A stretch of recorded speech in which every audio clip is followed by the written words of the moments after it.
right now. Vendog. 3, 2, 1. Access granted. Vendog Radio Live starts right now. Ladies and gentlemen, boys and girls, children of all ages, thank you guys so much for being here. I am so excited that you are here. If you are on YouTube, please do like, share, subscribe. If you are on the infamous Rumble, hit it up on Rumble at Vendog Radio USA on Rumble. If you are on X, formerly known as Twitterverse, please hit the follow switch, repost, put it out in the troposphere. If you are on Gatter, GETTR, thank you to Jason Miller and the entire Gatter front office staff for always blasting us on the front page of Gatter, because it does get better with Gatter. All right. We will actually always push this to iHeartRadio, Spotify, Apple Podcast, Amazon Music, TuneIn Radio, and wherever you shall download broadcast and podcast. Thank you guys so much for being here on Vendog Radio Live. John Haller will be coming up in a few moments, but I don't know if you guys have been in the news. It has been a crazy time in the world. People in Nigeria are still getting killed. It's crazy. Christians in Nigeria are still being killed. As a matter of fact, over Palm Sunday, this lady had this to say. Check this out. This will wipe your mind. 10 Christians were killed in Nigeria yesterday on Palm Sunday by jihad. Well, we're at a war right here in our country. Not only do we have 18,000 terrorist cells, they said they're watching closely, but a master guns retired from the Marine Corps who went on to work for the CIA messaged me, and we have some jihad training facilities right in South Georgia and in my district. I can't give you full details now, but we are looking into that. I don't think people realize how close these people really are to us. And so if you have any information, send that along. Yeah, it's getting wild, folks.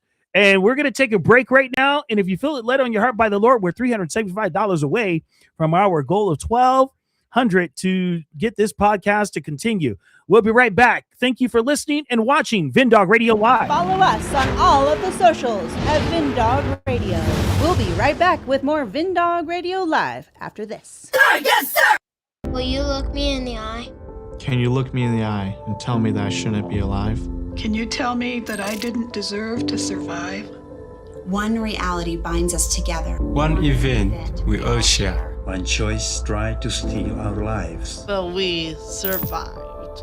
We are the survivors of choice. We are the faces of choice. I am the face of choice. I am that choice. Hey, what's happening, everybody? Vendog here. Now go to my website right now and order some merch for yourself. Hundreds of items to choose from. Men, women, children, pets, you name it, we got it for everybody. Yes, indeed. That is vendogradio.myspreadshop.com. VINNDOGG radio.myspreadshop.com. Log on today and grab your gear. We have the latest. Yes, if you love Jesus, get your gear. vendogradio.myspreadshop.com. That's vendogradio.myspreadshop.com. Don't delay. Get shopping today. Hello, my friends. Vendog here. Thank you for your support of the broadcast. I just want to tell you that in advance. And as you're watching, if you feel it led on your heart by the Lord to support the broadcast, yes, I am hitting the QR codes for you right there just to click on them. You can support us by hitting the Cash App, Venmo, or PayPal. That's right, Cash App, Venmo, or PayPal. And thank you so much for your prayers, because that's the number one thing we need. Thank you so much for supporting Vendog Radio Live. Nevin sunglasses are the best, guys. Neveneyewear just sent me these. These are the steel blue. I'm telling you, it is ready for you and your crew. Click the link below or the QR code. Buy some glasses, man. You can buy one and get two free with a special gift. Nevin. Oh, yeah, look at my thermometer. Now, back to the man on a mission for the King of Glory, Jesus Christ. Vendog Radio. All right, welcome to our new commercial, folks, over at Faces of Choice. Yes, we are running their spots for them because we need to really get them out there. All right, ladies and gentlemen, without further ado, my friend, Mr. John Haller. How you doing, sir? Hi, how you doing? Oh, man. It is one crazy time we're living in, and I love the fact that you want to talk about the whole financial collapse that no one's talking about. Yeah, there's a whole bunch of things to talk about with regard to what's going on in Iran, and what's not going on, and how things will change. So we'll try to get out ahead of the president tonight. I know that that's not really possible, the way that he seems to be all over the place all the time. Yeah, no kidding. So I don't know. I don't see this getting any better, but supposedly gas prices went down a little bit today. Oh, so they're only what, like $6.98 in California now, or Yeah. Instead of 7.54, it's like 6.98 probably. how much are they out there? Well, I know in Los Angeles it was like $8 a gallon. Well, I guess I don't feel bad because I use premium in my wife's car, and I filled that up last night at Costco. That was $4.69, and then I stopped and got with 3 cents off on my little Prius. I put in it was $3.28. Wow, $3.28. Yeah, that's up. I mean, a couple weeks ago, I could have got it for like $2.11 if I drove to Dayton. But it's one of those ones where you got to spend $4 to drive to Dayton to save $1.50 in gas price. So the numbers don't really work all the time. So we can go anywhere you want. We can talk about how the war's going. I think that it's. I think it's kind of a mixed bag, and it's as you know, I'm a Bible prophecy guy, and we were just up in Las Vegas at the Calvary Chapel Harvest Life, or Calvary Chapel Harvest Fellowship, or whatever they call themselves up there. Harvest Life. And I think that we're sort of in this time where everybody has a view about how things are going to go. Everybody has a view about how Bible prophecy is going to unfold. And there seems to be a relationship between how many books you've written about it and how dogmatic you are about your position. Right. Yeah, that is true. I can, I never wrote a book. I've written book length legal documents, but nobody would pay to read that stuff. So I haven't written a book. So I have, I'm the least dogmatic guy, and and also I have plausible deniability. That's true. Although I used to think that, nobody's going to search through thousands of videos that I've put on YouTube and other places. And a while ago, I started using a code word for a certain thing that was going around society at the time, and I called it Charlie Vector 019er. So I went to I think Google Gemini, and Google runs YouTube, and I said, when did John Haller start using the term Charlie Vector 019er? And it said it literally took less than a second, and I had like 5 paragraphs, which meant it reviewed all of what I had said, and everything is transcribed now. I mean, you can go back to your old YouTube videos, and you'll find a transcript of everything. I mean, you used to have to ask for it. So in less than a second, I get like 5 paragraphs. And it tells me exactly when I started using it. And then it tells me why they think I started using it. Wow. Which was to get around the bots that were censoring us, which was accurate too. That's the funny thing. And, and they got it, and I was trying to fool them. And apparently I didn't fool them very well. Although they then referred to Charlie Vector 019er and other things terms that I've used trying to be clever, and they called them howlerisms. So I didn't know I was an ism. Wow, hollerisms. I is an ism. So, well, John, this is something I heard about your state of Ohio. A certain part, they're trying to get rid of the property tax. Well, if they get rid of the property tax, it'll be all over the state. So, as someone who's retired now, the property tax seems very, very unfair. Yeah. And it's like every state is different in how they fund their schools and that type of thing. Mm-hmm. So we have an income tax. I don't know where it maxes out because I don't think I ever achieved that level. Maybe 1 year in my entire career. Mm-hmm. But property. But your income tax in California is higher. But sometimes your property taxes are much lower.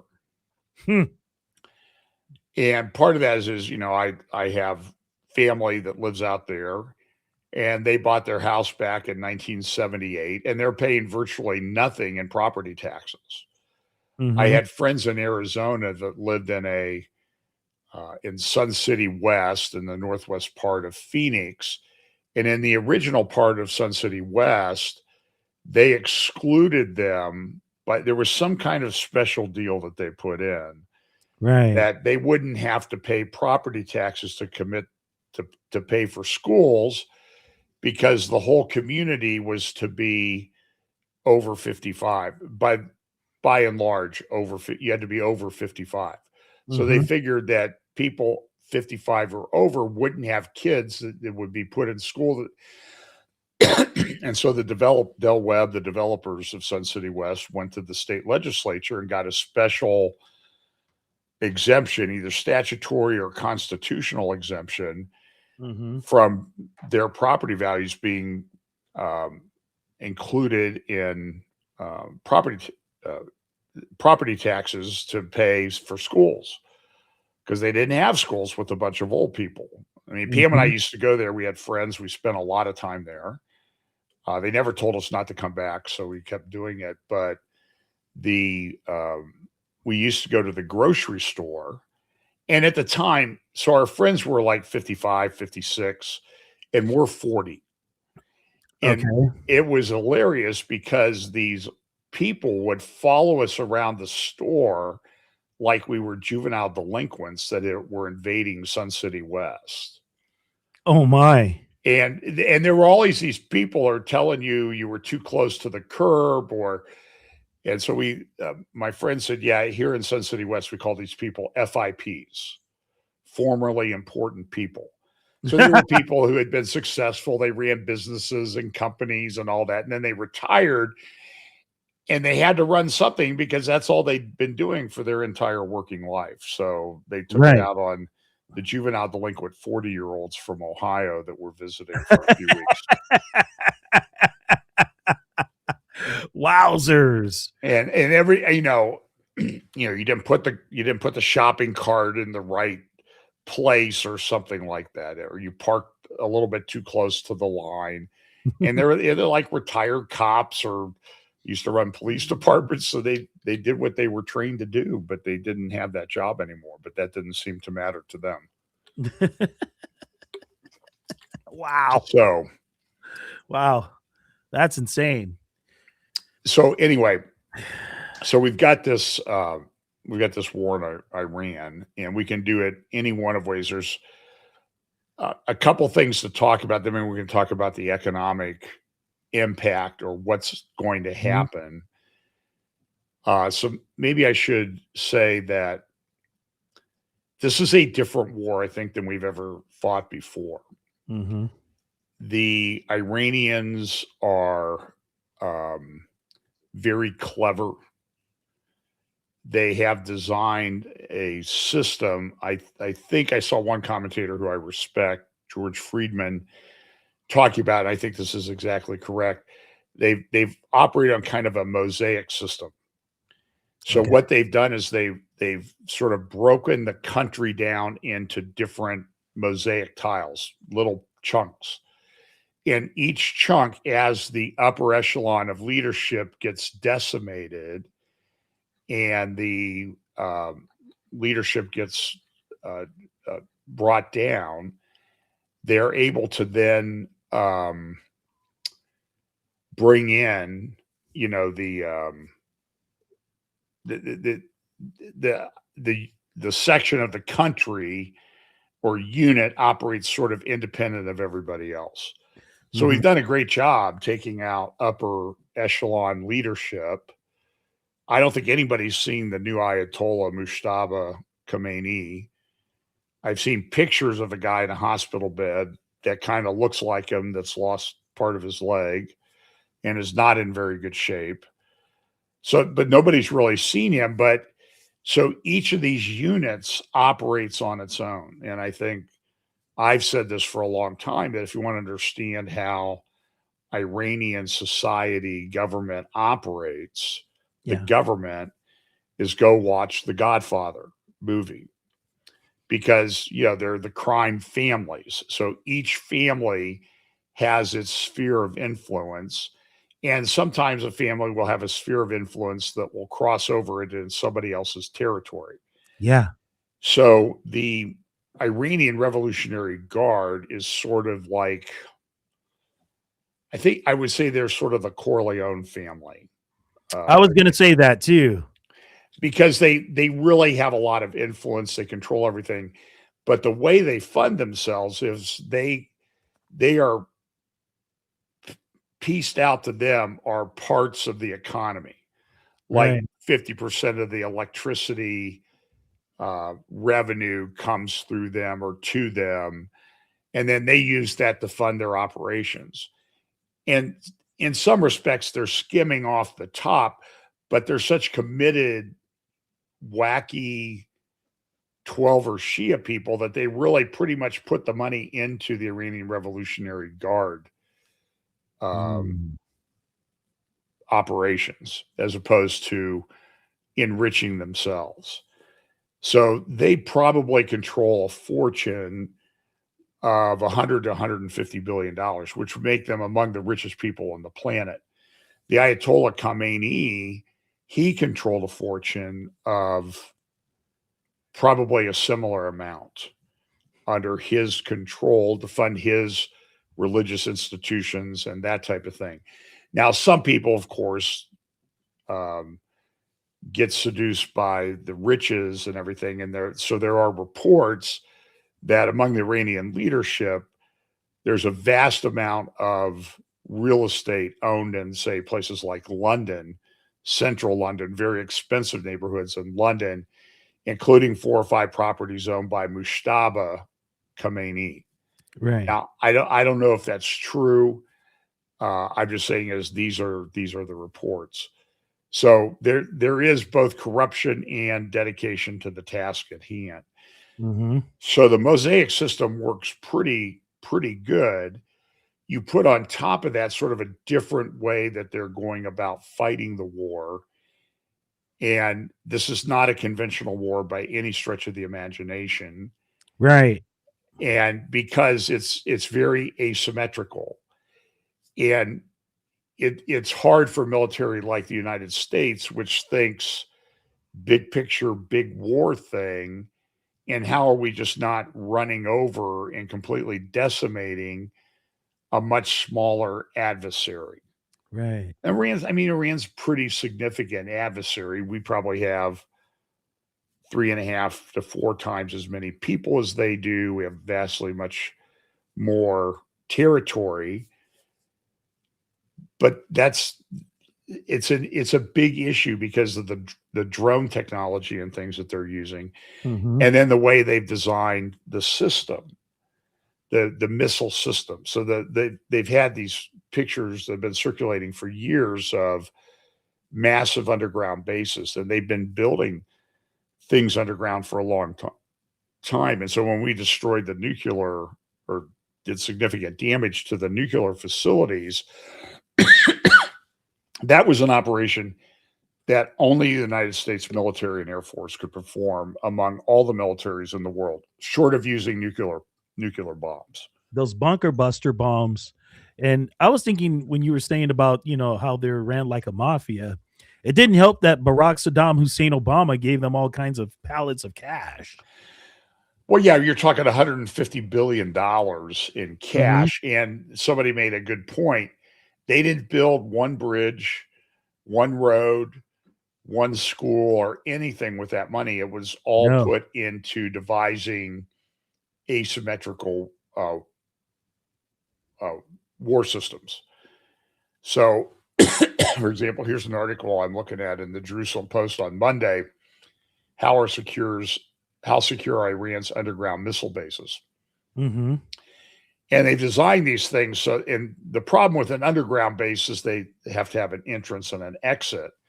So you have to launch a missile. You have to bring it out into the open and launch it. And the U.S. and Israel has done a pretty good job of figuring out how to use satellite technology and everything to find where those missile entrances are. Mm-hmm. And they're bombed pretty regularly within a pretty short period of time. So there's some indication that of the active missile launchers that Iran had, that the United States and Israel have taken out in excess of 3,000 of those. Mm-hmm. And so the question is, where do you get to the point where they don't have enough launchers to do it? Now, there's been a significant drop off, but I can tell you that people that live in Israel that I talk to, they're not that. It's tough for them. I mean, I have a red alert app for incoming missiles and drones called Zofar, like shofar. Is that free or do you have to purchase that? No, it's free. Okay. I think if it's on your phone, there might be a little ad at the bottom for something. Oh, okay. Like I'm going to sit there with missile warnings flying around. I'm going to look at your ad. Like that makes a lot of sense.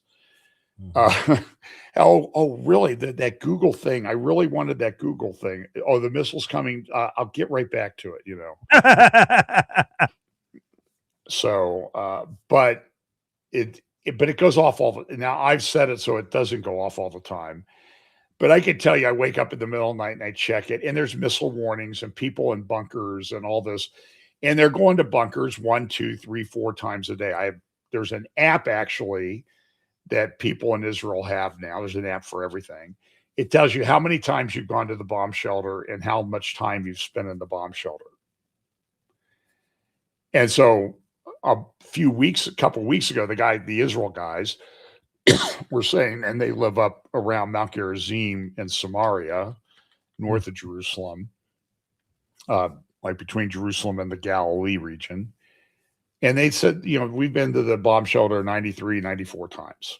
Wow. I have a lady that I interviewed, Eliana Passiton. She lives near Shiloh. She and her husband love the story of Hannah in the Old Testament and the tabernacle at Shiloh.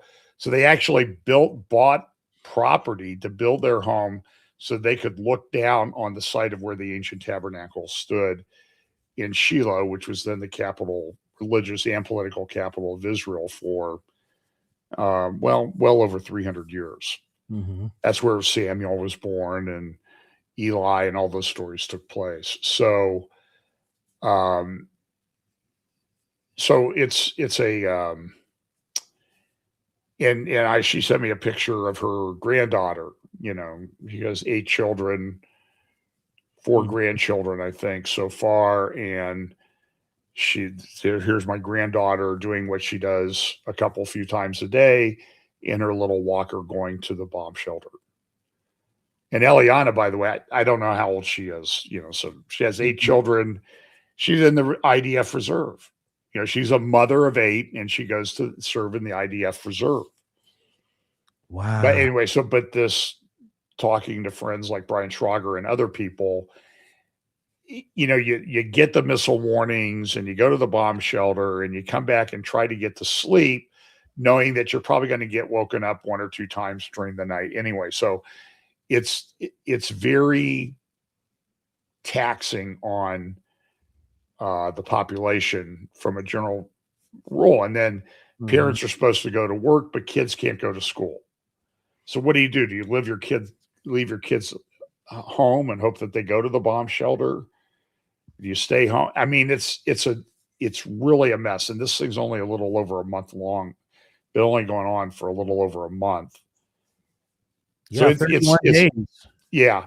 So back to the war. So the question is, how, when do you know that you've taken out enough of the missile launchers that they can't really be launching missiles all the time?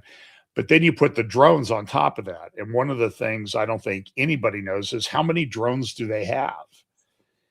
And the drones are something like, it's not like the drones people fly around the beach to take, little aerial photographs. Right. These are drones that are they're basically bombs that they can fly wherever they want. And it used to be that you could plan in a war that you would have a certain amount of strategic depth. You would have a buffer zone. Right.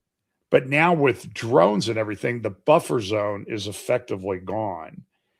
So when you look at the Strait of Hormuz, where some of the stuff is going on, there's been a lot of stuff talked about in the press about Karg Island. Karg Island is up near the north end of the Persian Gulf, and it's but there's another island, and so that everybody's saying, "Oh, the United States is going to invade that island." And I don't know if we will. I don't know that that's an easy task to do, because if Iran has been smart enough to do this kind of mosaic strategy, the other thing that they probably have at Karg Island, where 90% of their oil is processed through that island in the Persian Gulf, maybe they have dead man switches so that even if you take out the people, things are going to continue to flow, or they're booby trapped. And, it's one of these things like you get on the island and then all of a sudden people pop up and boom, they're right there in front of you. Right. This is what happened in Gaza. So in 2022, I went to the Christian Media Summit in Israel. And one of the things that they did was they took us down to the Gaza envelope. We went to some of the kibbutzim down there, some of the ones that were attacked on October 7th. So this is like 10 months before that happened. And we talked to the people there. They talk about this. It's living in Niram. The one lady told us it's probably the closest kibbutz to the border fence at the time. It's 95% heaven, 5% hell, because when we get a missile warning or rocket warning, we have 10 seconds to get to a bomb shelter. Oh, wow. And so, it's kind of a flat, close coastal plain, and it's very agriculture oriented. They're big farm type warehouses and processing facilities down there. But it's flat and open. So like you go to the Nova music site. So they have, I don't know how many thousand people were there at Nova on October 7th, but in the fields all around there, it's like a state park. It's like a beach park that you would have in California. You might think they're picnic shelters, but they're bomb shelters all over the place. And so if they put up a bus stop, buses are used quite a bit in Israel. They put up a bus stop, it's a bomb shelter. And you see these concrete structures all over the place. So because people only have a very short time, because, when you're at Niram, you're a little over a half a mile from the border fence in parts of the kibbutz. I mean, that a rocket can cover that territory in a very short period of time. That's why you have 10 seconds to get to shelter. And if you're out caught, there were some guys that were away from bomb shelters a number of years ago, and a rocket hit them. 2 died and 1 lost both of his legs. Now he's a mayor of one of the. They have these kibbutzim organized into regional councils. So he's mayor of the regional council. So he came to dinner when we were down there and spoke to us, but they also took us to a mock-up of Gaza City. And the mock-up of Gaza City, there's a mosque, there's anti-Israel graffiti they've painted a wall because they wanted the soldiers to be trained as to what they were going to face if they ever went into Gaza City. Mm-hmm. And they also have tunnels. And so they took us down in the tunnels. Now, I sort of declined to go all the way through the tunnel because, as you know, I'm kind of a big guy. And I didn't think that a headline, attender at Christian Media Summit, had to be extracted from the tunnel by the jaws of life. Because they're very narrow, very tight. Right. But the other thing is you're walking around this mock-up of the city is there'll be a tunnel entrance that's disguised. And the guys that go down to Gaza tell you, they just pop up. It's like a ghost pops up out of nowhere with grenades, RPG, something to shoot at you and that type of thing. And so now make that all along the Gaza border where they had all these tunnels, hundreds of miles of tunnels, and the same thing up in Lebanon where there were lots and lots of tunnels. So everybody expected that the bigger problem was going to be Lebanon. Everybody thought, oh, we've got Gaza under control. We kind of got them managed. But the concern was, I interviewed security experts over there in the early part of the war, and the concern was that Hezbollah would come through the tunnels and systems that they had set up, in many cases drilled these through bedrock. I mean, Gaza's sort of sandy dirt type soil, but in Lebanon, it's rock. It's rocky mountains. And so they drilled these through the bedrock. Wow. And so now you got to figure out, okay, so now the question is, how do you destroy them? Mm-hmm. And a lot of times you'll see that the tunnels in Gaza, there's a website called unrest.com, and they do a very good job of looking at what's said in the media about Israel and debunking the false assertions that are made. But they also have a big section of their website, which I think it's called the Tunnels of Gaza. And you should go in there, go to honestreporting.com and click on the Tunnels of Gaza. And what you'll see is that the estimates of tunnels are anywhere from 400 to 800 miles. They don't know.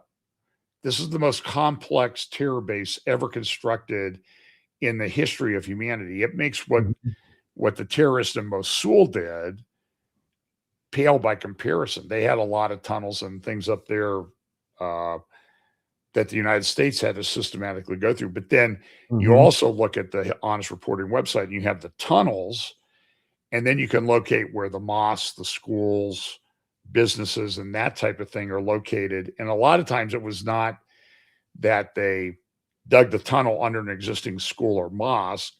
They dug the tunnels, then they put the mosque or school right above it. Right. For a reason. And so now the only way you can get to the tunnel is destroy it, but you got to destroy the stuff on top first, which is why a lot of Gaza has been destroyed, and why, while as we are talking, Israel is doing I don't think this is being covered that much in the press. They're doing a very systematic takedown of southern Lebanon. They've completely evacuated southern Lebanon up to the Litani River. Litani River is we think of it might be, you guys might relate to the river because, I've been across driven across the Los Angeles River or whatever it is a number of times, and there's nothing there. I'm sure there is at certain times of the year when you have the big rains, it's full. I've seen it full. Yeah. Like Phoenix, our friends in Sun City West, there was this huge bridge across the river there near where they live. I can't remember the name of the river off the top of my head. And it's a pretty high bridge. In fact, one of my friend's niece, she moved out there, got involved in some drugs and other things, and she jumped off that bridge right there and committed suicide. So it's not like it's right next to the ground. they built the bridge because they look at historical flows of river and they know that every now and then the river's going to be this high. And I've seen it that high. So, and most of the time, though, you can't even find any water down in there. But so the Litani River is kind of like that too. It's not a raging. It's not the Mississippi River near New Orleans or anything like that, or St. Louis. It's not this big wide river. It's this little. It's a creek. It's like the Jordan River. Oh wow! Even I could probably, if I got up ahead of steam, could leap from Israel to Jordan across parts of the Jordan River. I'm sure somebody would love to get that on YouTube, but oh man, that would be a viral video for sure. So, well, let's put this way. I could maybe, if I had a little bit of a ramp, I could get airborne and jump a golf cart across the Jordan River. But the Litani's like that. So the Litani's 8 or 10 miles north of the Israeli border for the most part, except when you get up to Metula all the way in the north. And I was in Metula back in December of 2025. Excuse me. The Litani River is maybe 1 or 1.5 kilometers from the border where we were standing.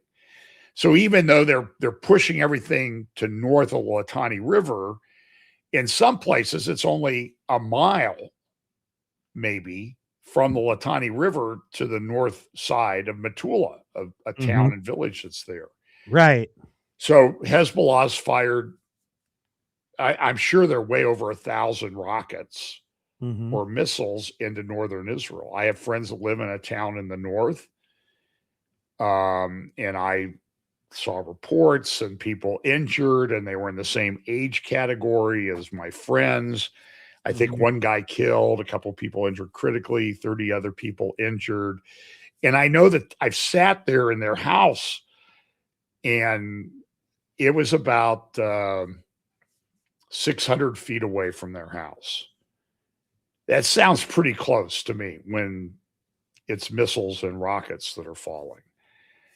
So they're okay, but people in that town, and you sit on their deck in their apartment, they all live in apartment buildings, and you can see the Lebanon border. And if you got in your car and drove it in traffic, it would take 6 minutes at most to get there. Wow, they were that close? Well, they live in a northern town near the Lebanon border. That's like Metula. That's like Kiryat Shimona. And Pam and I, when we were there about 2017, Trump was in Jerusalem. So both times Trump's come to Jerusalem, I've been there. I was smart enough in 2017 to leave town because I knew everything would be shut down. So we had a car, so we drove down to to Jericho.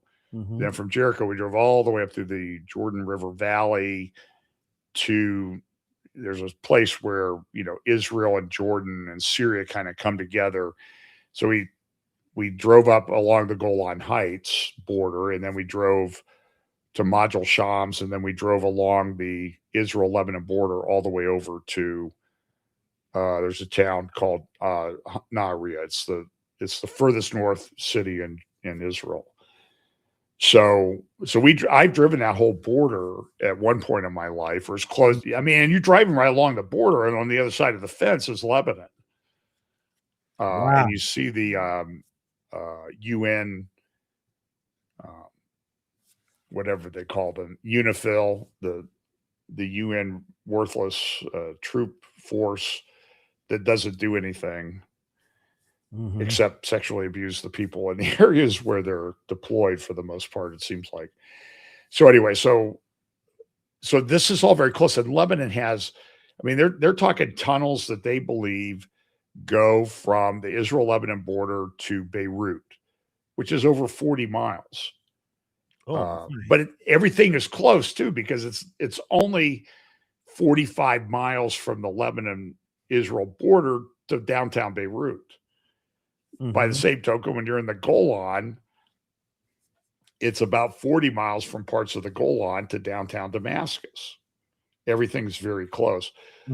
So they're occupying southern Lebanon now, and the word is that they will not allow anybody back there for 50 years or more. Wow.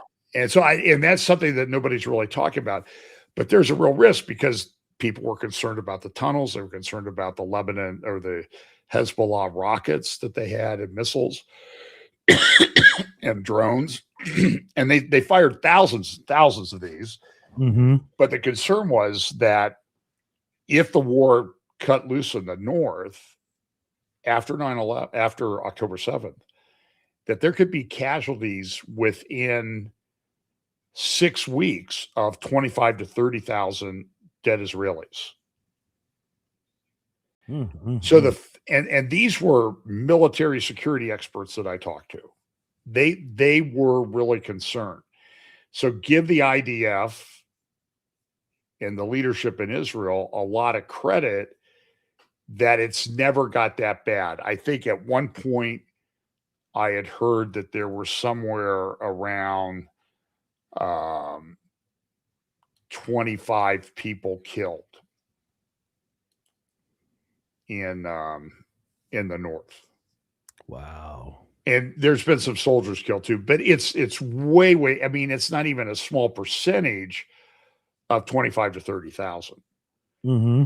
And they've systematically taken out the Hezbollah leadership. Now, it's hard with the way things are reported now. You get these reports and it's hard to know what's true and what's not true. So right now they're doing well. They've taken out massive buildings in Beirut, just knocked them down, sort of like they did when they killed Nasrallah. And when they killed Nasrallah, they dropped, I don't know how many tons of bombs on the same spot to get down to where he was. So he didn't die from being blown up. He died from suffocation. When they took out Nasrallah, which I think was somewhere August, September of 2024. It seems like it was 4 years ago, but it was like a year and a half ago. And then they did that pager attack and the walkie-talkie attack and that type of thing. So they're doing really well, but how do you handle this situation? So reading a security guy today, and he says Israel needs to establish like a 50 miles would be 80-kilometer buffer zone around all the borders of Israel and keep everybody out of there. And now tell me why that's an unreasonable goal to do, given what's happened. Right. So Lebanon's hot right now, and we're not even hearing about Gaza. The thing I heard about Gaza was Jared Kushner was talking about, well, we're building a police force in Gaza, and we had 200,000 applicants out of maybe 2 million people. 10% of them applied to be policemen, and we've vetted 70,000 so far. Well, how many of those guys are Hamas guys that are faking that they're against Hamas? And so what you're doing is you're putting a military force on the border of Israel at Gaza. It's total insanity. Wow. What they should do is they should empty Gaza out. I think so. I mean, look, Jews used to live in Gaza. Back in 2005, our government pretty much forced Israel to abandon Gaza. And so people that I knew lived in Gaza at the time. They worked on farms and related facilities. They had these really high-tech greenhouses. And they came and they ripped those people out of Gaza, literally tore them out of Gaza.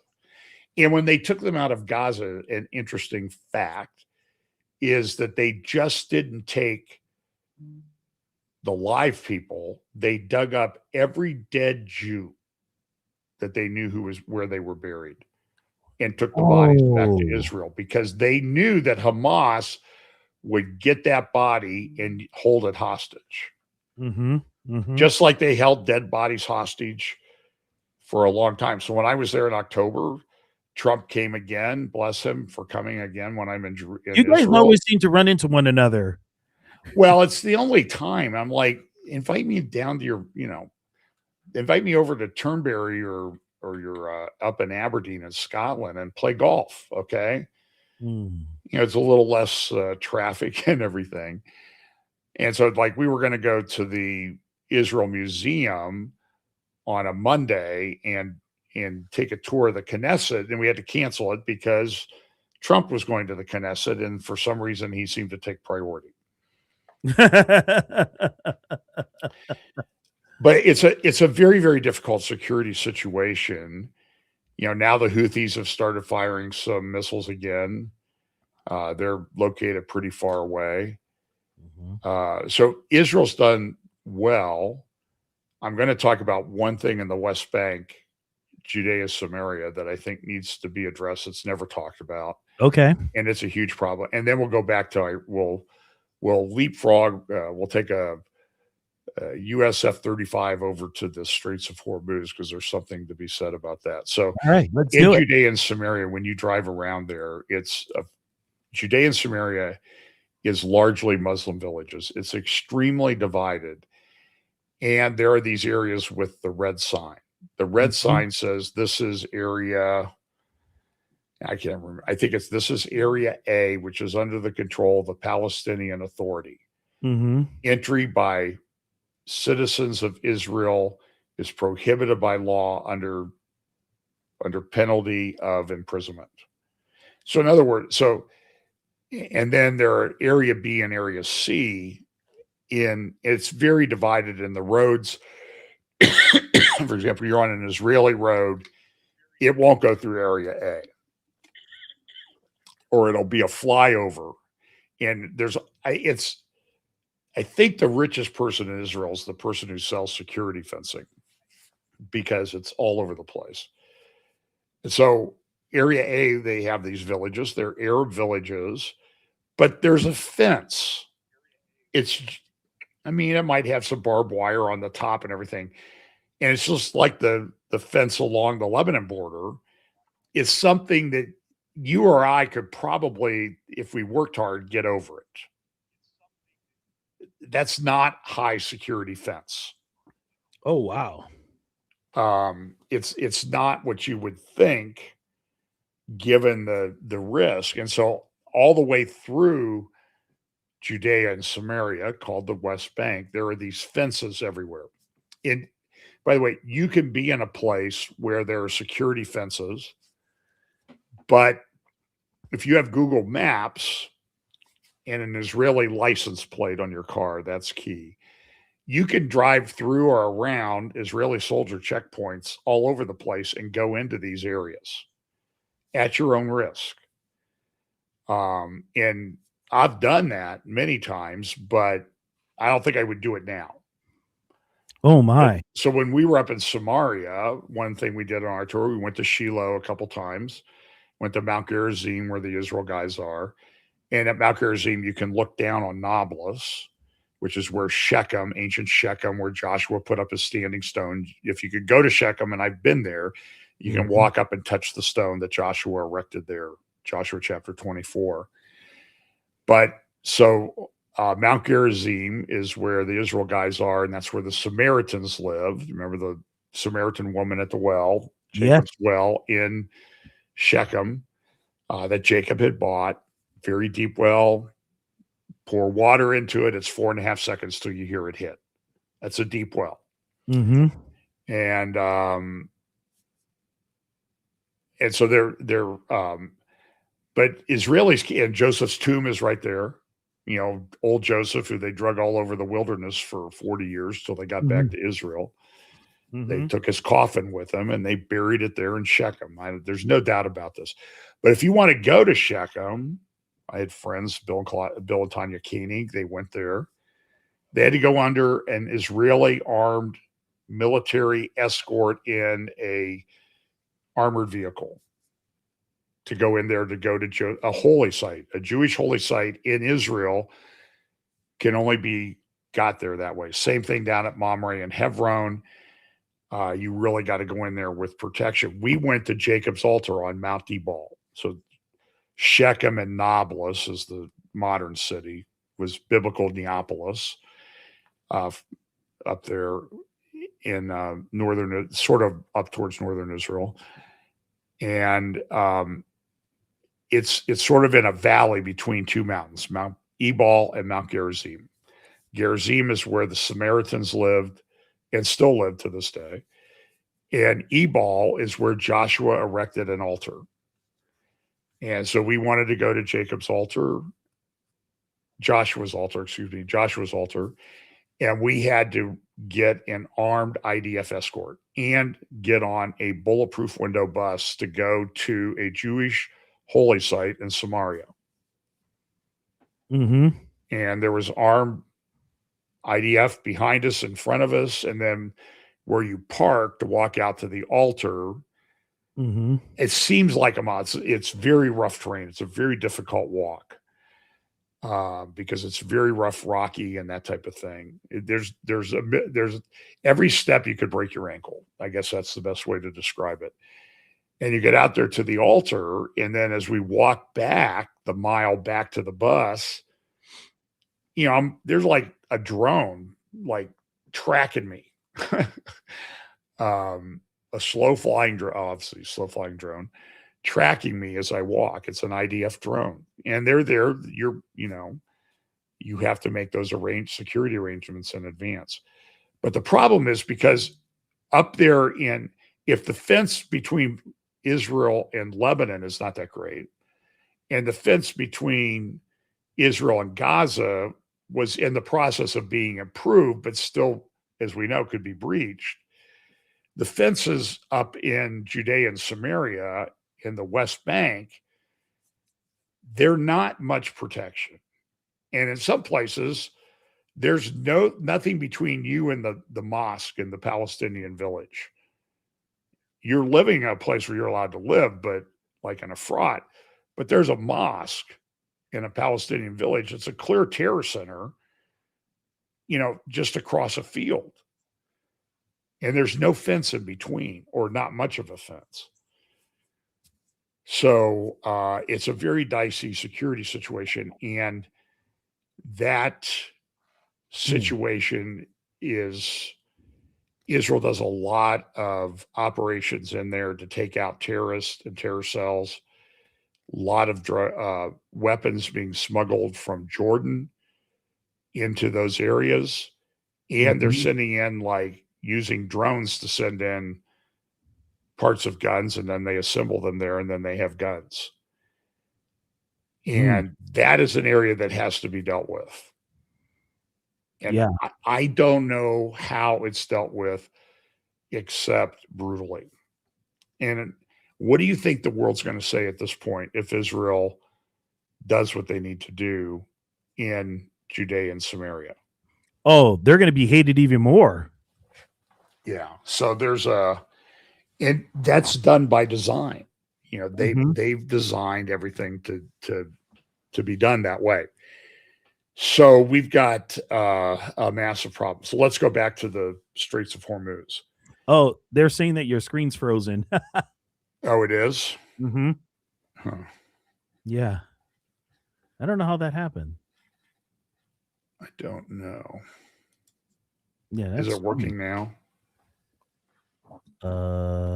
Is it a good shot that it's frozen? I mean, do I look at it? It's got you got a good pose going. I'll tell you that. Okay. Okay.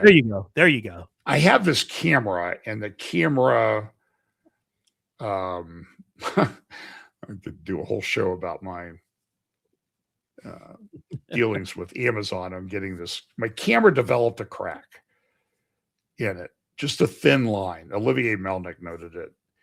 And it was just noticeable. It was like annoying.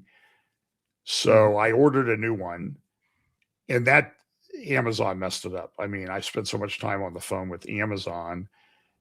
So then they canceled that order and resent it, but that one got messed up. And so then I just ordered another one, and it came, but then I called the camera manufacturer. It's called OBSBOT. And OBSBOT actually was very good. I've had the camera for years, and they said, send it back to us. And when you send it, send us the shipping confirmation and we'll send you a new one. Is that a USB form camera or? Yeah, it's USB. It has, you can connect it through micro HDMI and USB-C and that type of thing. And it's nice. I have it hanging on a tripod, so it works upside down, and it has you can see it kind of tracks me as I move around, but then it has you can do hand signals to make it zoom in or that type of thing. And I noticed with this new one that I sort of talk with my hands, and when I do that, it causes the automatic tracking to shut off. I don't know what I'm doing. So I need to sit on my hands or something like that. You got to send me an Amazon link for that camera, because I kind of like that idea. No, and it's the nice thing too is you can it has a I use a Shure mic, but it has a microphone built in, and you can just stick it on a tripod. And so it comes with a nice little travel kit. Mm-hmm. And so I just pop it into my travel bag and take it with me with the tripod and that. And I've got those little, you've seen these DJI mics? They must still be on my backpack. Yes. I have those. And so those are great to travel with. They're just a little thing about yay big. And now I'm going to knock my tracking out. I can tell, or it's going to zoom in on me. But yeah, so OddSpot, I think it's a great camera. It's 1080p. Even though I'm sort of at the age where too high a resolution is not a good thing. Yeah, I'm trying to avoid that for myself. Yeah, something like a nice soft focus, maybe. Mm-hmm. But great camera, Vinny. I'll send you a link to it. Okay. And I will say, OddSpot, I don't know why it developed this. Something cracked in the CMOS that they use to get the light or the picture. Mm-hmm. I called OddSpot, and I've had this thing for 3 years. It's way out of warranty. And they said, hey, we'll send you a new one. So I sent back the two that I finally got from Amazon and got the credits back and everything like that. So okay. Great customer service from OddSpot. Oh, okay. But don't get me started on the bad customer service I've had from a number of, I was telling PM the other day, it's like, I hope AI will be better. It's anyway. So so let's go back to the Persian Gulf. Okay. So there's a couple things to remember. So you have Karg Island, which is the oil terminal, but at the Strait of Hormuz, which is about 400 miles south of where Karg Island is this little gap that, it's only 22 miles wide. The shipping lanes are about 2 miles wide in each direction, but there's also an island there. Mm-hmm. So on one side of the Strait of Hormuz is Oman. If you look at a map, you might think, oh, well, that's the United Arab Emirates. But Oman has a little section at the tip of the peninsula there. And then Iran is on the other side. And on the Iranian side, there's this island. And it's not an incredibly deep ocean water there. So the shipping channels are very narrow. Mm-hmm. It's almost like a canal that they have to go through. But this island, and I'm trying to think how long this island is. I'm going to guess it's about 40 miles long or so. And that is a massive Iranian military base. And I don't think that we really understand all of the capabilities that are there. And Iran has designed this. It has caverns, caves, pop-up areas for missiles, drones, and other defenses and soldiers and that type of thing. I think I've seen a video of that too. Right. Mm-hmm. So so the concern is that, everybody talks about Karg Island. We're going to go to Karg Island. We're going to take Karg Island. But it may be that this is the island that we're going to take, because it really is what allows Iran to shut down the Straits of Hormuz. But so now we come to this question. So my father was in World War II, and I just found out a year ago. He died 35 years ago, but he was, he was in theological training, got drafted into the military, went through basic, and he ends up in the Army, infantry as a private first class. And he ended up, I never knew this, never ever knew this till last year.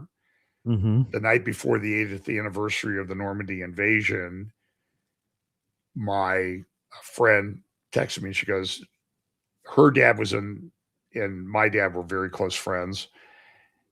And military guys sometimes only ever talk to military guys. And my dad had told him that he had gone in through Normandy. Now, I don't think he was in the Normandy invasion. I don't know that.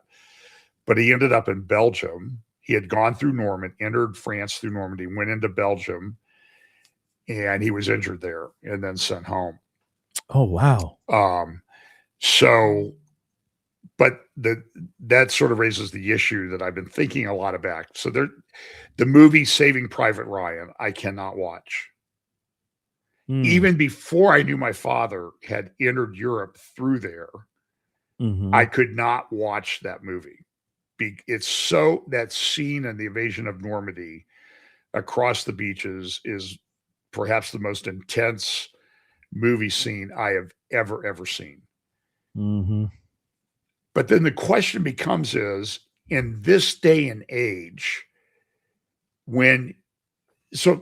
back when the U.S. did that, we had the dominant Air Force, but there were no drones or anything like that.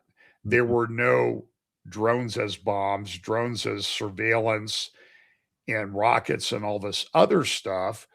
So you could invade by deception. You told them we were going someplace, made them think we're going someplace else, and then we went to Normandy. You could take a massive army and invade a place. I don't know if that is ever possible again in warfare with drones and everything. So a lot of people, I have friends who have much different opinions than me about China invading Taiwan. And if we go to Taiwan, the question is, yeah, but is China going to be able to invade Taiwan? And they've built these big barges that will allow them to park a kilometer offshore, half a mile offshore, and they can tank tanks and troops over this like bridge that extends out from the barge. But the question is, with missiles, precise missiles and Air Force and that type of thing, is somebody going to be able to conduct a land invasion that way? I don't think that that's possible anymore. No. And so the question is, how do we take out this island or take control of this island? And given what we've done in the larger country of Iran, which has been decimating IRGC political leadership, certainly this is part of their mosaic strategy as well, that this is under a completely separate command and control structure. And whoever's in charge they don't have to call up,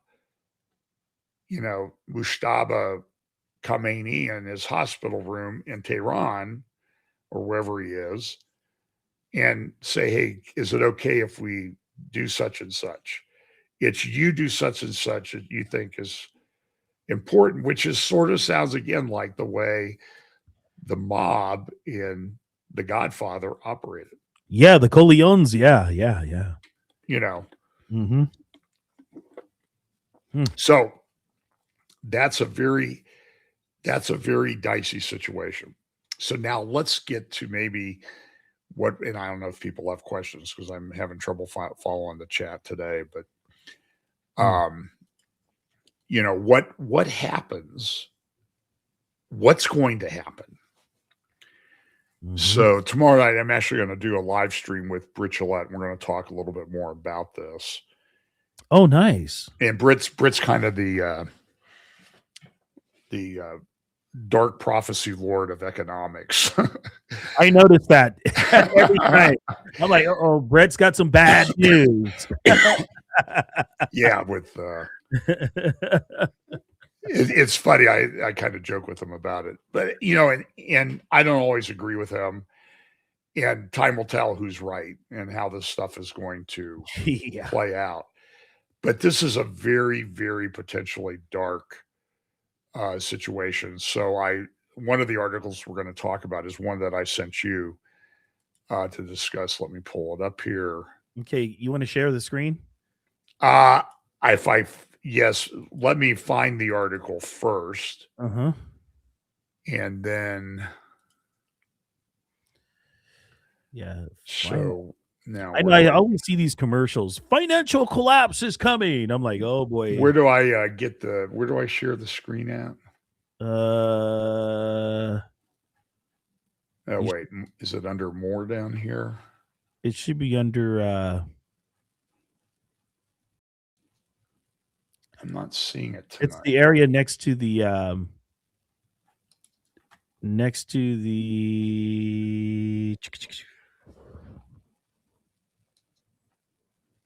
Oh, there it is. Hang on. Okay, you got it. I just had to expand my window out. The reason, by the way, I put my OBSpot, I hang it from the tripod or a boom arm, is that I can put it right in front of the window where you are. So it makes it look like I'm actually looking you in the eye instead of looking up or down. So I think it's helping me improve my engagement. So there's the... And at least you're not illuminating. Yeah. All right. Here we go. I have one thing that says I'm taking a screenshot, and I'm not taking a screenshot. Okay. So here you go. The last molecule standing. How one reservoir, one strait, and 5 manufacturers became the hidden operating system of 7 global industries. And so we talk about all these different industries and everything. And by shutting down oil flow and gas flow in particular, there's like a domino effect. And so Qatar produces about 17% of the world's natural gas that's in the system. Oh, no wonder why Tucker wants to go there. But they're shut down now.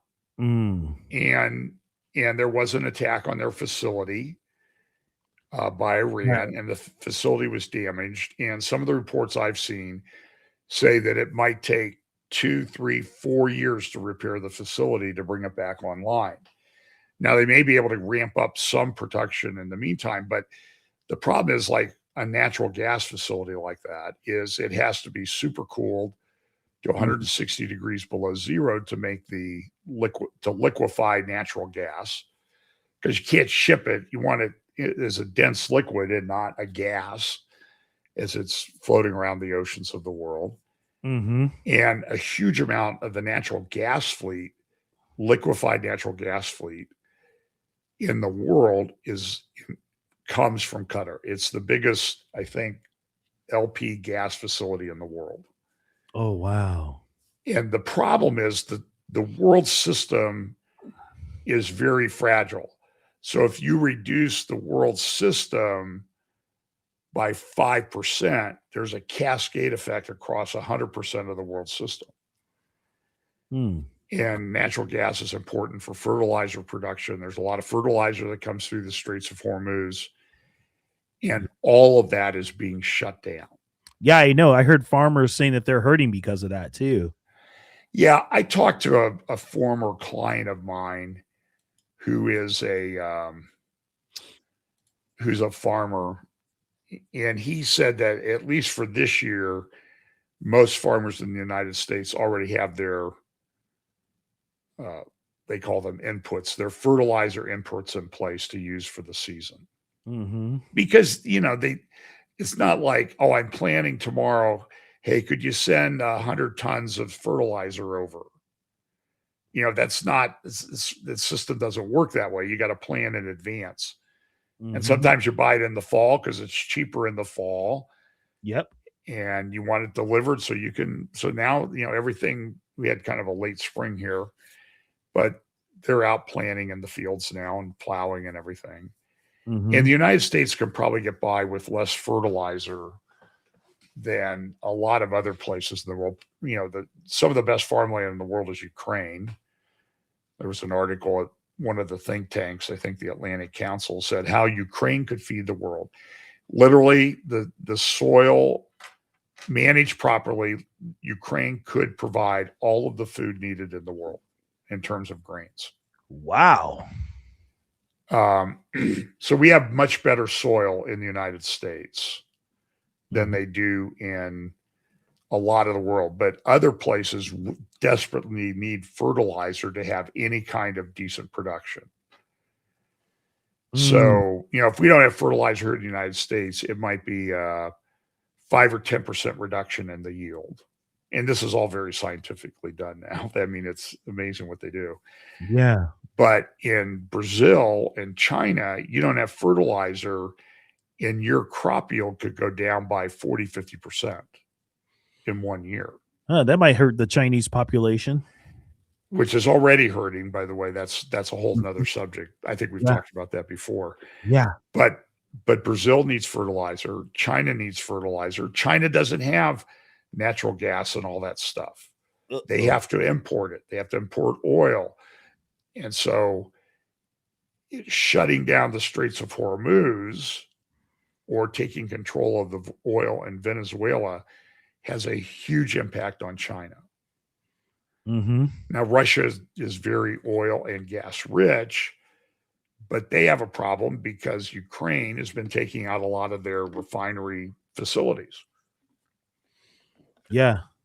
And the problem in Russia is they have, for many years, had a rather large demographic problem, a brain drain, if you will. People don't like the country. They don't like their future, so they're leaving. And when they leave, they take their technical expertise with them. So in petrochemical engineering, they've lost a lot of people. So now they have damage to these facilities. And the question is there the technical expertise to rebuild these facilities? Right. It's a tricky thing. Qatar has a supercooled LP gas liquefaction system. But when that's shut down, you don't just say, okay, tomorrow we're going to start production again. It's a whole process that you have to go through to get the whole thing cooled down enough to get back to liquefying natural gas. So now we've got this, the straits are closed. We have shutdowns in major parts of the system, and that's going to have a cascade ripple effect through the economy worldwide. The United States will probably be less impacted initially than others, but it's going to be a big problem. Yeah, I was thinking this too. Isn't it the Ukraine that attacked a Russian oil facility? Sure. Oh, there's been a number of them attacked. Yeah, and that's not being talked about. Like, Russia's hurting. Well, that's the one thing that I've noticed is I follow the news like on these things pretty closely. I don't hear about Lebanon that much. I do because I get Israeli sources telling me. I don't hear about anything about Gaza. Right. Except when Jared Kushner opens his mouth. And you don't hear much about Ukraine. So Russia's doing pretty well in some respects against Ukraine. But remember all the experts, the Douglas McGregors and Colonel Douglas McGregor, not General Douglas McGregor, never seemed to get promoted to general, but he's a world expert on everything now. And all these pro-Russian guys, Ukraine war is going to be over in 2 days, 3 days, 2 weeks. Okay, 2 months. Well, 6 months. Well, now we got to wait till spring. So it's going to be 8 more months. So it's going to be a year. Now we're at 4 years and 2 months, or 4 years and a month. And where are we? That's still not done. No. So, but Russia's done tremendous damage to Ukraine. I mean, you look at the future demographic profile of Ukraine, it's like doesn't exist 30 years down the road. Yeah, that place is like a meat grinder going on over there. But Russia's lost probably over 1 million men. In Russia, they're much bigger than Ukraine. But listen, understand, this country melted down over 55,000 young American men lost in Vietnam. I grew up in that era. Mm-hmm. I knew a lot of people who died in Vietnam. Yeah. So Russia has lost maybe 20 times that amount in 4 years. And so Putin has tremendous political upheaval in Russia that he keeps tamped down. And you haven't seen him running around all over the place lately, have you? No, not at all. Not at all. You know who's dangerous to me, though, John, in Russia is Medvedev. Yeah, he's kind of he's sort of like the guy that gets to go out and say wacko things in public. Mm-hmm. But anyway, so there's this giant gas field in the Persian Gulf called South Pars. Mm-hmm. It's jointly shared. It's shared between Qatar and Iran.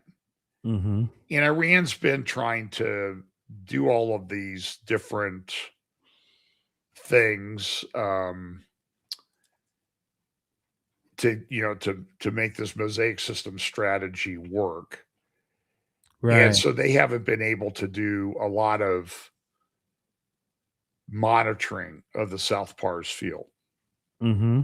So let's say you and I own a bathtub of oil. Okay. Mm-hmm. And you're distracted with all your little businesses and all this other stuff, but I'm focused on getting oil out of the bathtub. Right. And so unless you're watching over me, I might take 2 or 3 times more than my share out of the bathtub. And so as the bathtub drains, it's replaced, more comes in to bring it back up to its level. Mm-hmm. I think that's how. I'm not a zero, what do they call it? Where eventually we run out of oil. I think it's produced by natural systems within the earth. I think it's a gift from God. Yes. Now we may draw out faster than it can be replenished, but so what is believed is that for years, Qatar has been sort of sucking more gas out of the South Pars field than they were entitled to, and Iran really hasn't noticed until now. Mm-hmm. And that may be why Iran has kind of started to figure this out. And so when Israel attacked an Iranian facility, Iran immediately attacked the natural gas facility in Qatar to kind of get back at the people who they thought was stealing from them. Oh, wow. And it's kind of hard to imagine that Qatar would actually steal from somebody, but that's a joke. But it's the most productive liquefied natural gas facility on the planet. And Iran, I think, last year started to figure out that Qatar was cheating. So Iran ramped up trying to get more production out of the South Pars, out of its part of the Pars field. But it's a very, very complex issue, but there are just a few industries in the world that are very sort of critical in the supply chain, industrial chain. And as this thing kind of unwinds, we've got a massive problem. Yeah. Big time. And so it's so people can get this article at Substack, the one that I referenced. It was called The Last Molecule Standing. But, you know, if you're inclined to drink when you get stressed or anything, don't read it. Because there's nothing you can do about it anyway. But understand, this is a massive problem. And this is a extremely long article that's very detailed and well researched. I don't know how many pages. I'm sure it's like 40, 50 pages if you print it out. It's like a small book. So here, for example, here's a thing that happens. So let's say LNG gas production drops. So then section 4 of this article has talked about the famine line from gas field to rice paddy in 60 days. Ouch. The same gas feedstock that powers LNG liquefaction and helium extraction. By the way, they get helium as a byproduct of this. Helium is incredibly important in the production of things like computer chips and that type of thing. So it's not just that you've lost liquefied natural gas, you've lost the helium, which does the chips and all of this stuff. And then you have urea, which is in fertilizer. And this field may account for, it says 43 to 49% of all seaborne urea exports, and 30% of global ammonia exports. So it's the Straits of Hormuz is shut down. All this stuff is shut down. But the problem is it's not like there's a facility that we can restart in Compton, California that's going to produce what's missing from the system. Right. I mean, there's a lot of hot air and gas in Compton, I'm sure, but not anything that you can use in industrial production. No. You have hot air and gas on an industrial scale there, but it's just kind of, it's not productive. Yeah. But, and so this goes from Qatar, it goes to India, it goes to Southeast Asia, it goes to the rice paddies and that type of thing. So here's what this article says. So with all this stuff being shut down, the timing is not merely bad, it is catastrophic in a way that reveals the temporal architecture of agricultural systems. There's no global strategic reserve for nitrogen fertilizers, unlike oil, for which governments maintain hundreds of millions of barrels in underground caverns. No nation stockpiles urea. The Fertilizer Institute, I didn't even know there was a Fertilizer Institute, so I read that. How would you like, by the way, I used to represent a company in the building products industry, and formaldehyde was an important component of what we did. And it's a very common thing. But one of the guys that I worked with at this big company, Fortune 100 company, was the head for a time of he was like VP of environmental affairs for the company and the executive director of the Formaldehyde Institute. And I didn't even know there was a Formaldehyde Institute. I guess I never knew that either. You get a degree in formaldehyde and you go to the Fertilizer Institute and you get a degree in fertilizer, I guess. So that sort of leads to a lot of jokes that we're not allowed to say on a family show like this. No, not at all. I majored in fertilizer at the Fertilizer Institute. Formaldehyde. Sounds like Purdue. That was a joke in Indiana where I went to law school. If you ever needed an expert on manure, call Purdue and they'll be able to find you one. That's kind of funny because they got knocked out of the NCAA tournament last weekend. Yeah, they did. Yeah. But IU, my law school, won the national football championship. Yep, I saw that kid from Connecticut that sank that 37-footer or whatever it was. Wow. To beat Duke he's from Greenfield, Indiana. Yeah, they said that. That's why they're like, yeah, he's going back. I'm like, wow, to Indiana for the Final Four. Yep. Oh, that's right. It's in Indianapolis. So yeah, Greenfield's like 20 miles outside of Indianapolis. So, so anyway, so there's this cascade effect that takes place. And all of these commodities just make things worse. Now, look, so my friend who's a farmer here, he's got a commodities broker. They think the production is going to be fine this year in the United States, assuming we have good weather. And they've got their fertilizer in. They could have all-time record yields, and with less production in China, Brazil, Vietnam, Southeast Asia is in a really bad way right now with shutdown of things. And by the way, you can't go in the fields unless you got oil to make diesel. Right. Because nobody has a battery-powered tractor. That will, I mean, they've talked about it, but that is such a ludicrous idea. But so the guy, my former client who's a farmer, he says his commodities broker is more bullish on the commodities market in the United States than he's ever seen him in 50 years of working with him. Holy that he smoke. thinks farm prices are going to be great in the United States. Great meaning they'll be higher than usual, but that's good news, bad news. Good news for the farmers, bad news for the consumers that might eat products or get beef that's fed corn that's grown and sold at a higher price now than it used to be. So there's this cascade effect. And then you got aluminum. What was the other one? Well, and then you have problems with insurance on ships. Even if they open the strait, are they going to be able to get insurance to insure the ships? Yeah, they're not going to be able to get coverage on that.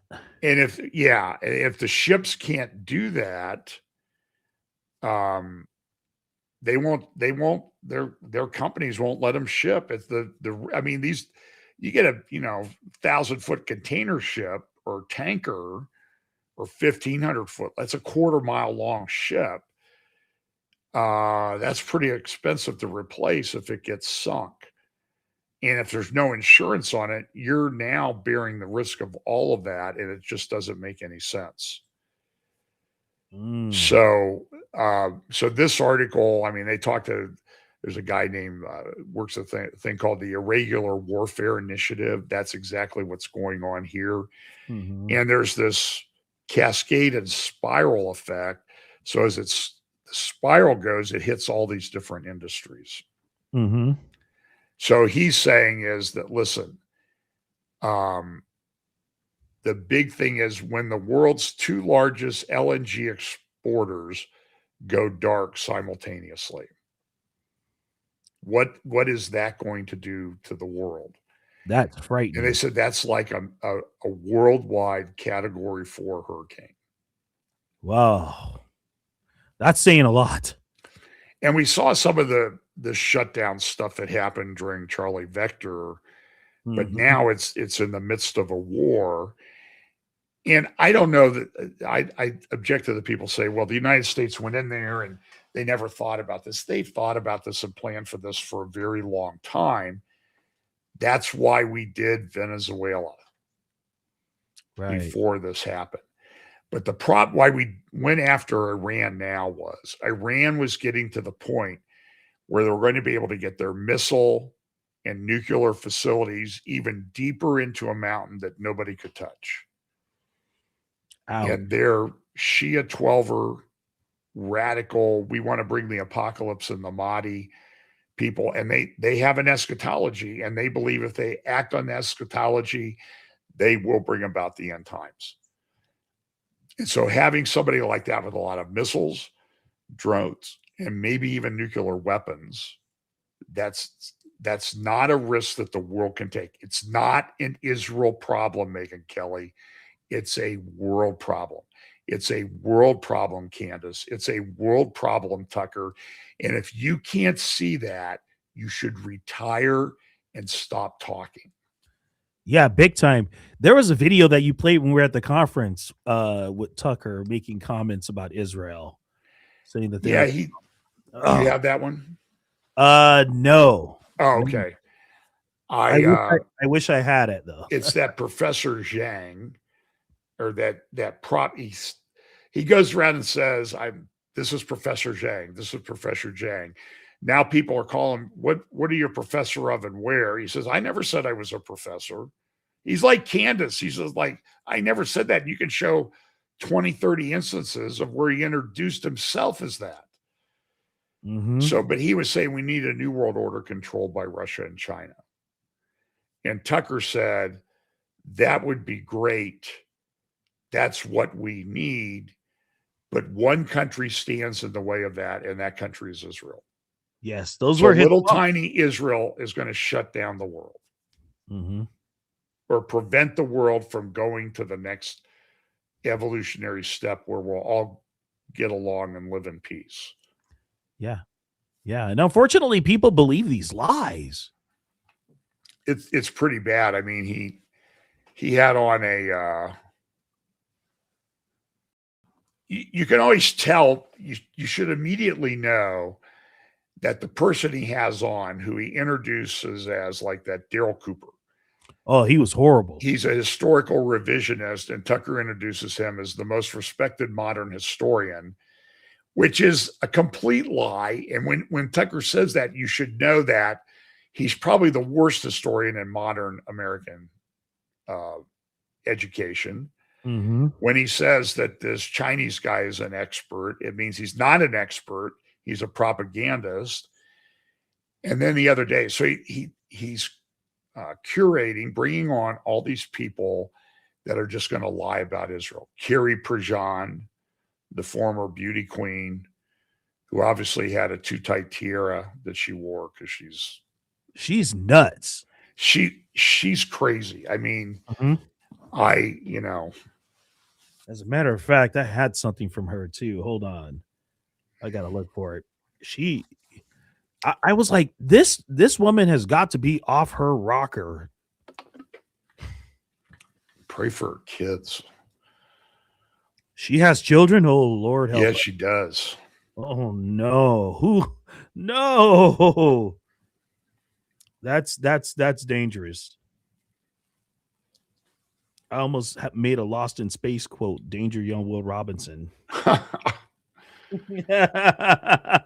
Well, so Tucker has her on, and then he'll bring on. So let's look while you're maybe looking for that.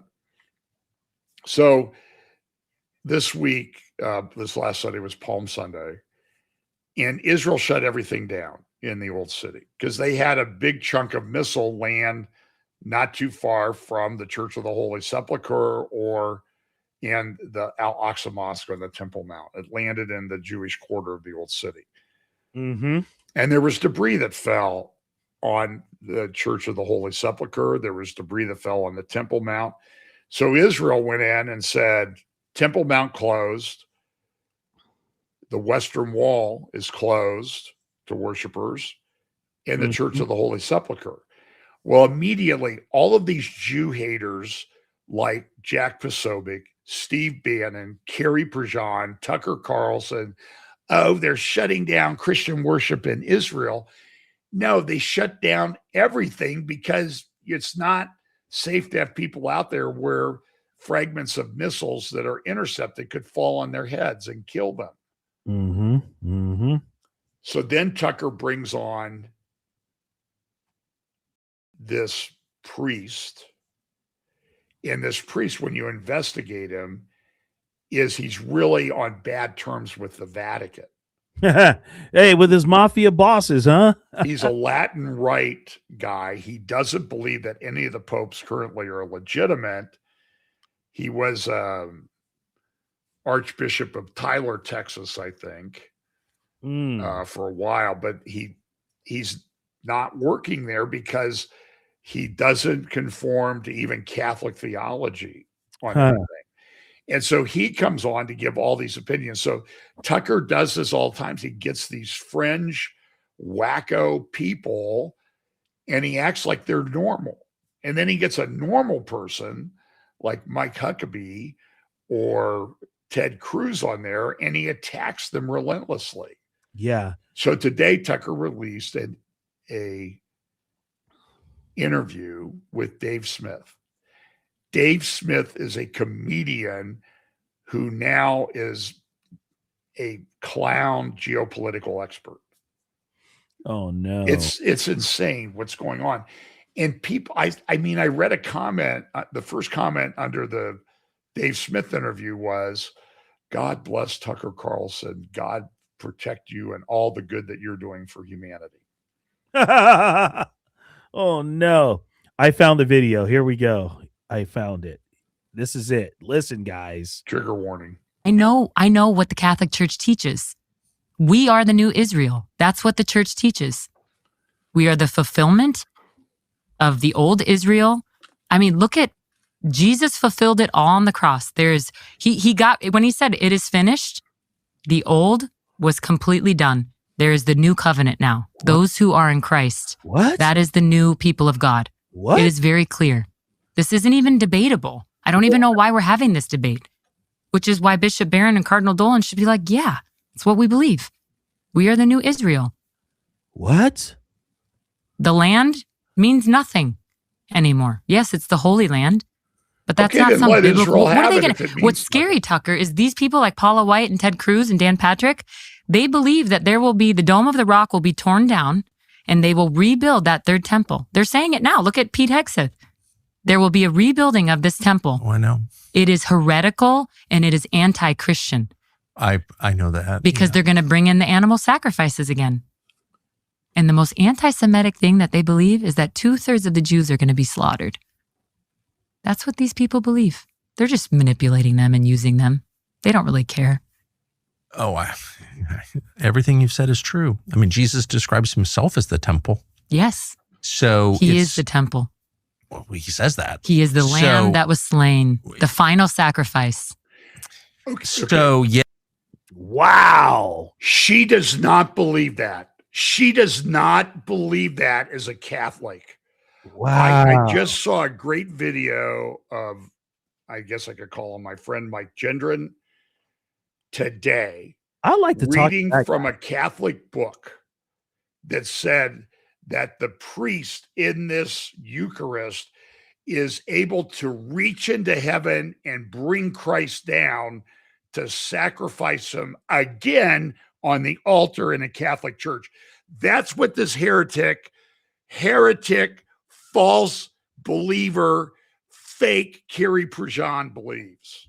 She is crazy. That's Catholic Catechism 101. I'm sorry if that offends you as a Catholic. Go read your own documents.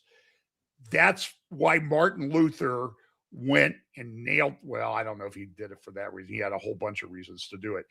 I'm just telling you is that part of Catholic doctrine is anathema to evangelical Christians.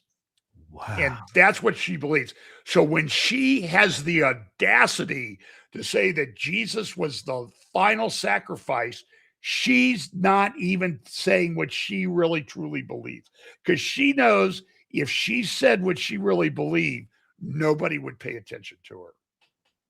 That's right. I hope that's clear as to how I feel about that. Yes. I think you're saying what I was thinking. So that's that's right on point. So anyway. Wow. That's unreal. Yeah. So what a circus that we're living in the middle of. Wow. And she believes that. No, I don't think so either. So anyway, but she gets a lot of traction in the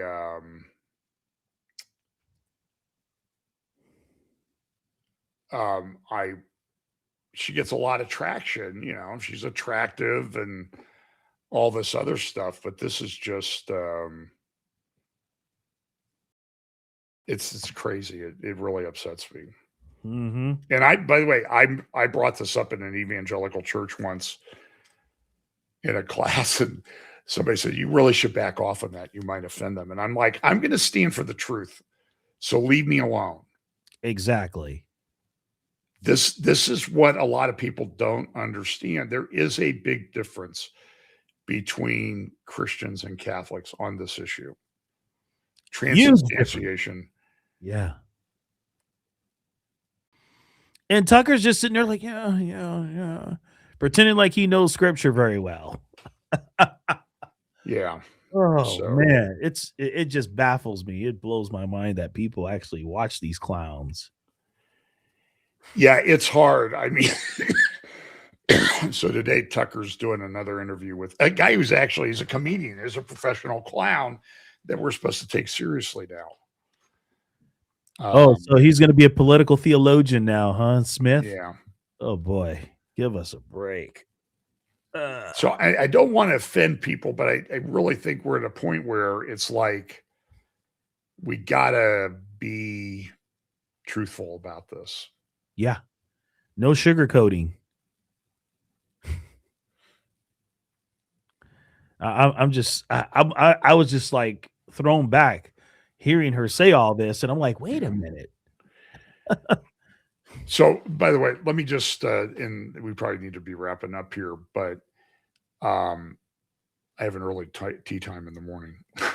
Uh-oh. My first one in Ohio this year, so. Oh, okay. It'd be a very short round. If I play bad, I'll just come home. But so are you going to play 9 or just all 18? Well, I'll try to play 18. I don't know. I was supposed to work today, but there was nobody playing, so they sent me home from the golf course, and because there was nobody out there, because it was kind of a lousy day, little spit and rain and breezy, and wind chill was 42, and it's just not a comfortable golf round. It's supposed to be maybe 75 or 80 tomorrow, but I think that, so in Iran right now, there are reports. I was just reading this before I started talking to you. There are talks that there's the speaker of the Iranian parliament. There's a report from Channel 4, either in the UK or Israel, that Israel and the United States have been working with this guy to bring him into leadership in Iran. So look, all this stuff that we talk about and all the negative stuff, it's possible that this might actually work out way better than we think. But I'm not sure. So when we look at this in terms of Bible prophecy and stuff, that, we know, like Ezekiel 38 and 39, when we get to that point, people will come from the region of Persia. But so that's what Ezekiel saw, was people coming from this region, this region, this region, and this region. And today, those lead countries, the countries in those regions are all Islamic. And so they'll come against Israel. And then we can argue about when it happens. I think it's later in the period, but that's for another time. But that's another show. But or another 80 shows, or if we could just read the different book titles that have been written on Ezekiel 38 and 39, and we'd have to cut off the show after 2 or 3 hours, because there's been a lot of got a lot of people that have a lot of opinions on that, and that's fine. We'll see how it works out. That's my opinion. But we've got this. So it could work out very well. It could work out very bad. I don't think we get through this without some major economic, geopolitical issues. And as far as Persia existing, people from the region of Persia will come in this coalition against Israel. It doesn't tell us that, okay, at that time, Persia will be organized as a 12-Shia Islamic theocracy. It doesn't really say that. And I think the thing you need to watch is, I've said this, I talked about it in Vegas and also in Texas last year, and I'm doing a conference in a few weeks in Lima, Ohio. Probably talk about Turkey, at least one talk again, because I think it's sort of critical to how this plays out. And so today we have al-Shara, al-Jilani, al-Sharia, as some people call him, Yeah. coming to, he went to Germany. He was at number 10 Downing Street in the UK today. And the what he's doing. So one solution to this problem is, if everybody knows this is a problem, why haven't people been building pipelines and that type of thing before? That's true. So, because there are natural gas pipelines, probably one going through almost my backyard. Mm-hmm. Natural gas goes by pipeline all over America. It goes all over the world. Right. But why didn't they build them? Well, there are practical reasons. So, for example, Qatar, to get a pipeline, would have to go through Saudi Arabia. Mm-hmm. And there's a very famous video of a Saudi minister saying, we don't have anything to do with Qatar because we don't like them. We hate them. And so Qatar can't build a pipeline across Saudi Arabia. That's why they developed the largest liquefied natural gas facility in the world, because that's how they were going to put it on a LNG ship, those, big giant balls containers on these ships. Yeah, yeah. And by the way, I spent a lot of time in Boston around before and after 9/11. Mm-hmm. And one day we decided to take the ferry. My local council's office was they had a ferry that went to Logan Airport. Okay. So we get on the ferry, we go out 100 yards and we turn around and go back. And we're like, why do we have to do this? Some of us have flights in a couple hours. And the guy says, we have to wait until the harbor is cleared for regular traffic. And then we look, and coming way down as far as you could see, this giant LNG gas tanker was coming through the harbor. And it was being escorted, by Navy ships and everything, because this was after 9/11 and they had credible threats, I think, that this thing would be attacked. Mm-hmm. And if you blow up one of those things, like one of those blowing up in the middle of Boston Harbor, that'll take out the whole area. It's shut down for a while. And Logan Airport itself might be shut down. I mean, they're not that far. That would make a very big explosion. So so Qatar can't build a pipeline. Saudi Arabia has started shipping some of its oil through a pipeline over to the Red Sea, a pipeline that's just been there forever. Oh, wow. There's another pipeline that exists from this area, and it hasn't been used forever. It goes through Syria to Turkey. That's why al-Shara was going to Germany and the UK. He may be going to see Giorgia Meloni or Emmanuel Macron over the next couple of days to get their support for the Syrian pipeline. I'm sure that subject came up. Well, we know that's going to end up in Turkey. But when I talk about, and as Ruth Wasserman Land, the commentator I quote quite a bit, she says there's no Turkey, there's no Syria. It's Turkey. It's Turkey. It's Turkey. Mm-hmm. And al-Shara is just a puppet.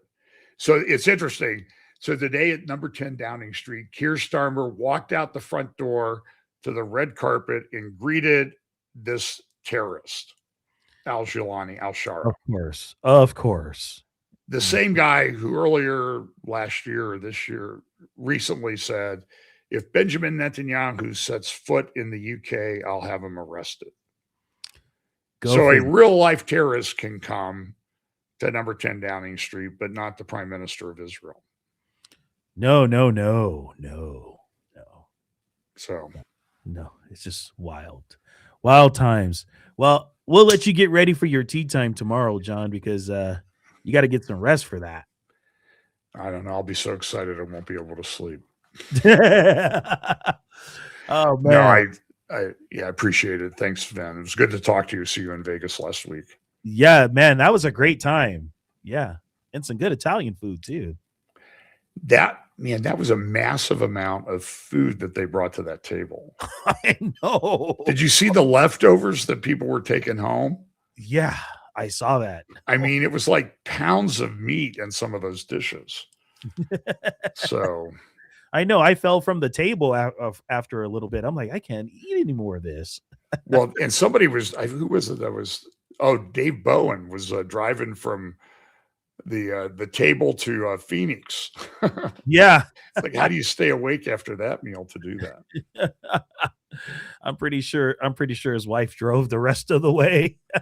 Yeah, well, she was there too, though. So yeah, that was great time. That was a great weekend too. But that a dinner like that's not exactly what you call road trip preparation food. No, that's called you need rest after that. Anyway, thanks for having me on. Absolutely, John. Would you please do us the honor and pray us out, brother? Sure. Lord, I just pray that you'll remind us continually that we're not to be driven by fear, that we're people of faith. We know how this works out. We know our ultimate destination. Give us opportunities to share with those around us how they can have that same assurance. But give us a special measure of the Holy Spirit and wisdom to analyze and understand the times in which we live. Because it can be a very difficult time, difficult to watch the things that we know are going to happen, but they're actually happening in front of us. So bless us and give us strength in Jesus' name. Amen. Amen. And don't forget, you can go to the Fellowship Bible Chapel channel, and John does a lot of updates. As a matter of fact, you're doing one with Britt Gillette tomorrow, aren't you? Tomorrow night, 7 p.m. on Fellowship Bible YouTube YouTube channel. Also, maybe Real FBC on Rumble if I remember to set that up. And also my Telegram, John Haller 54, Getter. I'm not sure about Getter, but X and Facebook. Mm-hmm. Oh, okay. Yeah. As a matter of fact, we're live on Getter right now. Are you? Yeah. I haven't figured out. I'll have to ask you sometime about how to set that one up. I just don't think it's everyone's just a little bit different. So yeah. Once you unlock it, you're fine. So oh yeah. And it's actually you'll get a lot of traction on there too. Okay. More than YouTube. So yeah, it's awesome. All right, guys. God bless you. We will see you soon. Here, there, or in the air.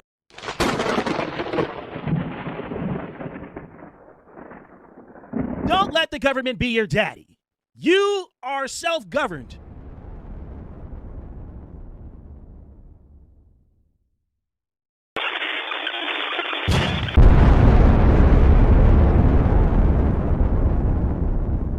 Vindog Radio.